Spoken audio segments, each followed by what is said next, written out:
Hey everyone, I'm Stephanie Brinkerhoff with Hair and Makeup by Steph, and I'm here with Kenra Professional to walk you guys through my process for creating flat iron curls. So I'm going to go over my best tips and tricks, as well as the most common mistakes that I see people make when they're trying to do flat iron curls themselves. So let's go ahead and get started. Okay, so I'm going to start down here at the nape. So I'm just gonna get this top section clipped aside for now. And then as far as what product I curl with, it just depends on their hair type. Her hair is going to curl pretty well, so I'm going to use something with a little bit less hold. I'm gonna go with the Heat Cast Spray 14. So this is a thermal protectant and it has a little bit of hold in it as well. So this is going to be really good for creating these soft flat iron curls. And then if I were working with really silky hair or virgin hair that had never been colored, I would curl with the Hot Spray 20. So this is gonna have more of a hold to it and it's gonna be better for that more difficult hair type. So the flat iron that I'm going to curl with is a little bit more rounded. You can see when you look at it straight on that it forms more of a circle. You don't have to curl with a flat iron like this, but if you feel like you're not very good at flat iron curls, this is a good place to start because it is a lot easier with a flat iron that is more rounded. So what I'm going to do is I'm going to pick up a section and I'm going to start at the root and I'm going to do a full 360-degree turn. So I'm going to clamp this in at the roots, and then before I even start pulling down, I'm going to do a full turn. And then once I have that turn in there, that's when I can go ahead and start pulling through the ends. So doing that full twist at the beginning, that's what's going to put tension on the edge of your flat iron, and that's what's going to make it curl. Okay, so let me show you that again. So I'm going to put this in at the roots, and then I'm gonna do a full 360-degree turn, and then I'll go ahead and start pulling that through the ends. So as far as your tension, I'm not squeezing this super tight. So if you're working with a strand of hair and you are getting kinks in it, just release your tension a little bit, but still move pretty slowly. So if you want a tighter curl, rather than thinking, oh, I need to clamp this tighter, think, oh, I need to move slower. So you really want to pay attention to the amount of tension that you have. And it just takes practice, like getting a feel for how much is too much, how much is not enough. Obviously, if the hair is slipping out of the flat iron, then you need more tension. If you're creating kinks, then you need less tension. And then sometimes if I'm working with a really, really long strand, I'll drop it halfway through and then re-pick it up again. This is just easier on your wrists. Sometimes it can be really tricky to go all the way from roots to ends and create one curl in one motion. So sometimes I like to break it up like that. And as far as what angle I'm holding the flat iron at, it just depends on where you're at on the head and what feels comfortable to you and your wrists. So sometimes I'll hold it a little bit more horizontally, sometimes I'll hold it more vertically, sometimes I'm twisting this way, sometimes I'm twisting that way. It just depends on what feels comfortable.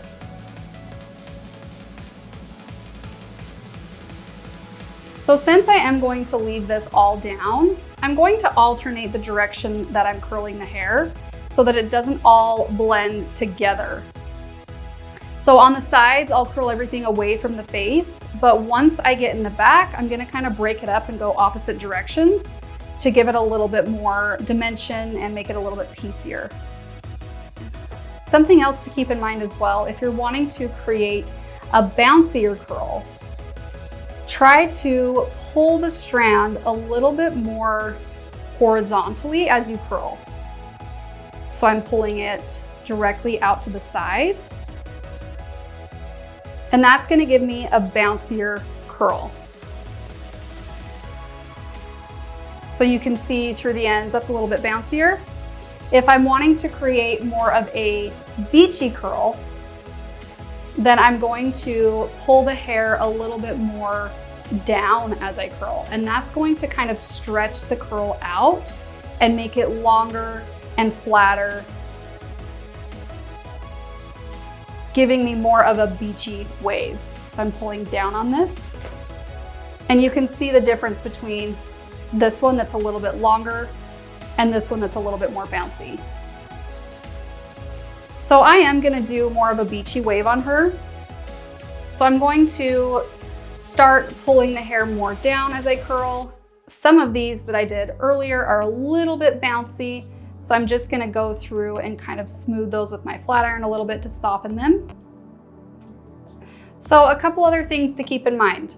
If you're working with hair that curls really, really well, sometimes you don't have to do a full 360-degree turn.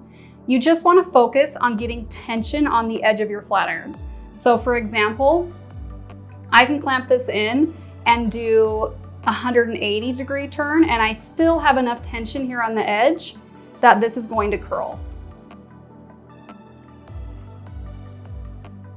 And that's just good to know if you are working with someone who their hair is curling really well and you don't want it to be too bouncy.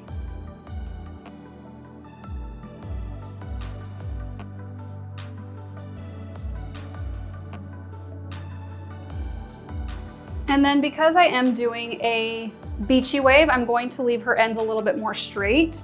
So as I do these curls, I'm going a little bit slower at the root. And then once I get to the ends, I'm going a lot faster. So that's going to help these curls so that they're not too bouncy on the ends, but so they still get a good amount of curl at the root.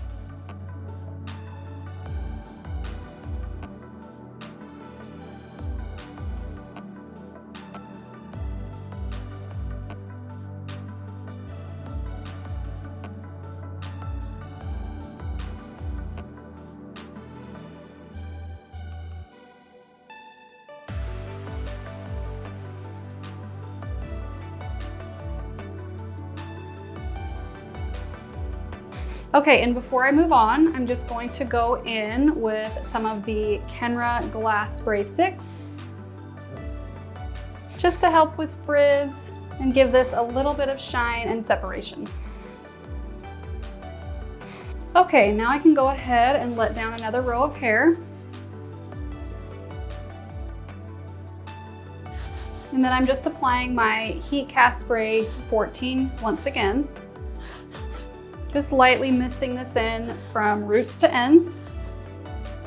So just to kind of review for you guys, some of the biggest mistakes that I see when people curl with the flat iron is, one, they either go too fast, so they'll wrap it and then just do this, or they hold it too tight, so they get it wrapped and then they're just squeezing it to death and it's just kinking and pulling the whole way down. Or they don't get enough tension on the flat iron from the very beginning. So they'll kind of put it in at the root and then do their turn like this. And then by the time they get down here, they have that tension on the edge. So they get a really nice curl at the bottom and then nothing at the top. So I'm going to put this in at the roots, make sure I get my tension from the very beginning, make sure I'm not holding too tight. I'm going nice and slow, and then a little bit faster through the ends. Something else you want to keep in mind when you're doing flat iron curls is that flat iron curls are opposite of curling iron curls in the sense that they work best on hair that's soft and smooth and brushed out. So when you apply your curling product, if it's feeling a little bit too gunky, especially if you're using the Hot Spray 20, I would brush it all out after you apply your product and before you curl.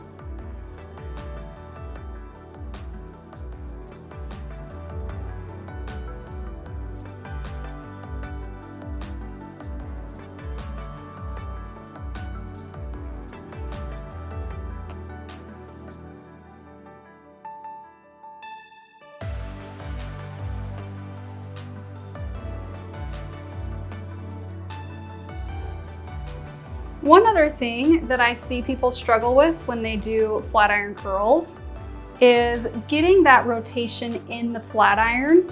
They struggle with the hand positioning and their wrists, just figuring out how to make all of that work. So once I put this in, I'm going to start my rotation, and then I'm going to use my other hand to help me get that twisted all the way around. And then I can also use my other hand to sort of guide this piece and keep it in the flat iron.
Okay, and then with this top section, I'm just going to do everything away from the face towards the center in the back.